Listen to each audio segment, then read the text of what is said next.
Texas A&M makes a hire. Now, we got in this discussion early last year because Oklahoma was struggling. And with Brent Venables, who I almost called Sam Venables, shout out to Sam. With Brent Venables, you had to wonder if they were going on the right direction and if Oklahoma might call Tennessee and say, hey, that Josh Heupel guy, we really like him and I want to take him. That's not going to happen because of the administration that is there and Josh Heupel don't really get along. But Caleb, your thoughts on the A&M hire with Mike Elko first, and would Josh Heupel have been a better hire? Look, this is me investing in a stock that is not on the rise yet, but I think it is. It's not a sure bet, but I would take this gamble on Mike Elko, so I'm going to say no. I think Mike Elko, I think he's the best coach in college football. And I think Texas A&M just made the best hire possible in college football. In terms of like the future, I think Mike Elko's got the best future. This guy is really, really smart, which already makes him better than 3/4 of the coaches in college football, because I actually think he is smart. And he is a defensive coach who understands the personnel he needs on offense and the system he's capable of, that he can run with his personnel. So even though he's a defensive coach, his fingerprints are all over what Duke was doing. I think Mike Elko is a superstar home run hire, swing for the fences hire. I do. No, I don't think Josh Heupel would be a better hire than Mike Elko, because I think Mike Elko in about 10 years, we'll be talking about him in Hall of Fame category contention. I'm that high on him. Okay, I can roll with that. I don't quite see him as that good, but I am very high on him. So we're somewhere on the same scale. I see him as being a very good young coach that might grow into something. But I've said that before. I thought that when let's say Dan Mullen went to Florida.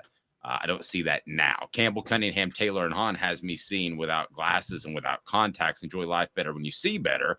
Local vision service for LASIK, cataract surgery, and regular eye examination, ccteyes.com. They're local. They care about you. ccteyes.com. Support our sponsors. Tell them Off the Hook Sports sent you. What about you, John? Would Heupel have been a better hire than Elko? Yeah, if I were making the hire, I would have taken Josh Heupel. The fascination Caleb has with Mike Elko, good for him. And maybe he'll be proved right. But right now, on a track record, if Mike Elko's that bright and that good as a coach, I'm surprised he wasn't a head coach at 23.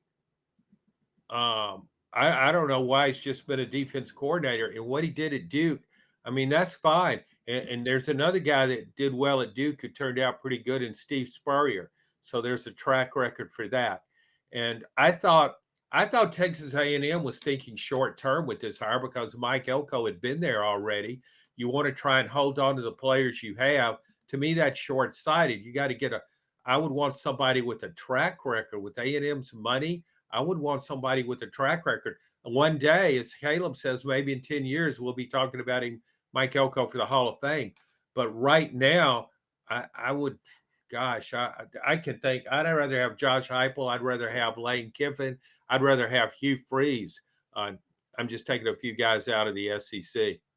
Yeah, and I want to continue to do that. SC Scout Guy, was Stoops talk or real, or was it just something made up? And then Rocky Top Ball says Stoops got the Greg Schiano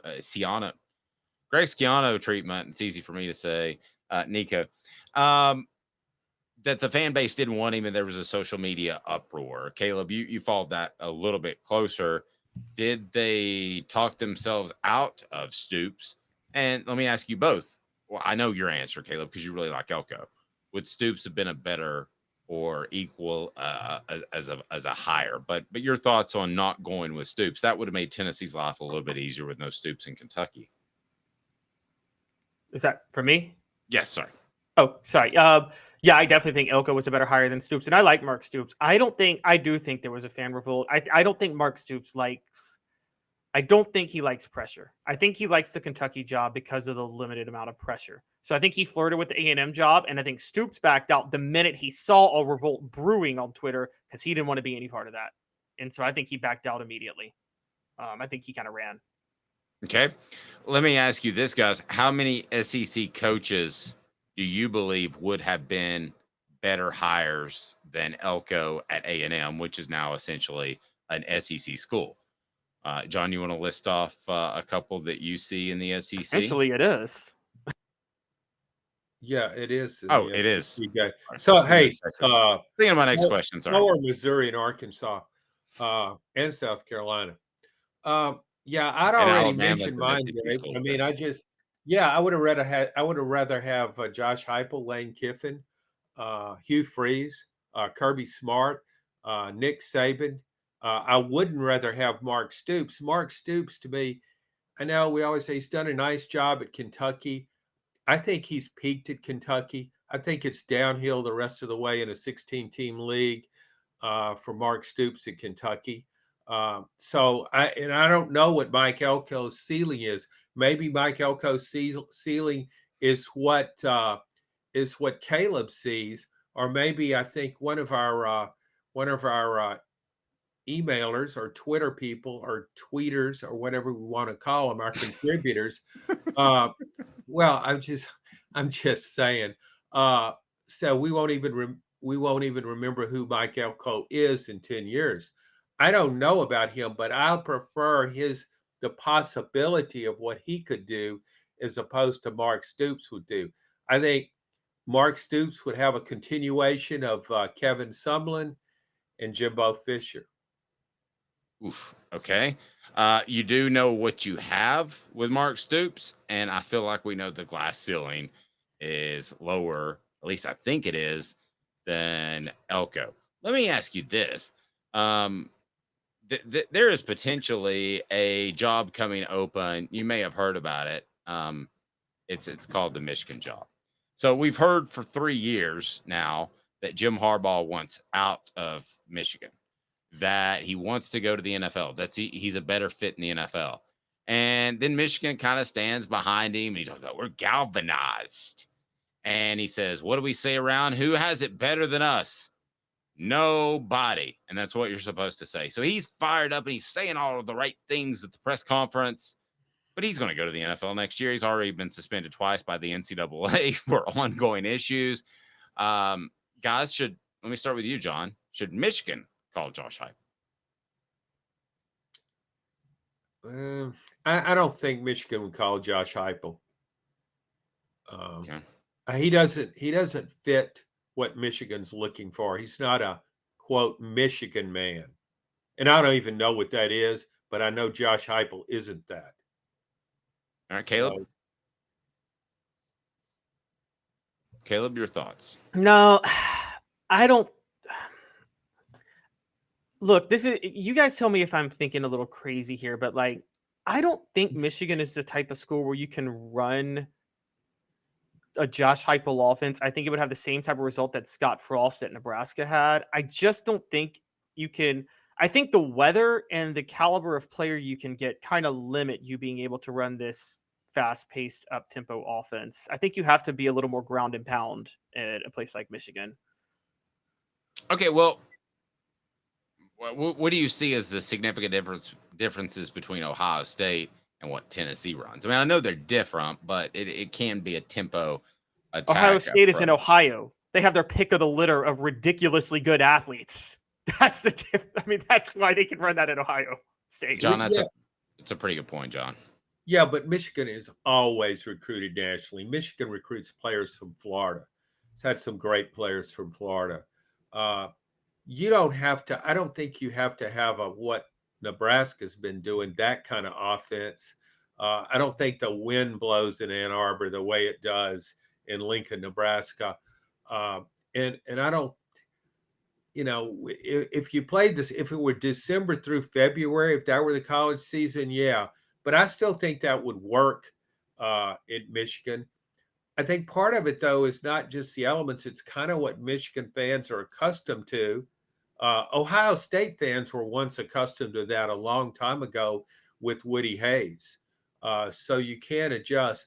But I think they would want a different kind of coach than Josh Heupel. I think they want a coach that shaves regularly. portions of the program, and we're going to discuss that because Sean's email has been full of all kinds of, I thought oddly insane things, including the point spread. Should Josh Heupel care about the point spread to make the fan base happy and appearance? So we're going to get into that.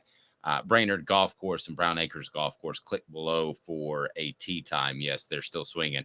Have a fantastic time at Brainerd Golf Course at Brown Acres Golf Course. So it was pretty easy last year. You were worried about Oklahoma, and then Venables seemed to get things on track. I'm gonna start with you, Caleb. Give me 2 or 3 schools that, if those jobs came open, you'd be worried about Josh Heupel possibly bouncing, and his stock isn't as high as it was this time last year. Or maybe you're not worried at all. Caleb, what are your thoughts? I mean, one of them is actually, believe it or not, Florida. I think Josh Heupel had such success at UCF that Florida would, him being able to, with his offense, him being able to get that speed and those track stars out of the Sunshine State, Florida would be a really, really, really scary place. Miami, another one. I mean, I just named 2 schools with really, really, really bad head coaches right now. And could you imagine Josh Heupel getting that speed in South Florida and coaching at Miami and not having to worry about the SEC grind? I think Miami has more challenges, including an off-site stadium where they play their games.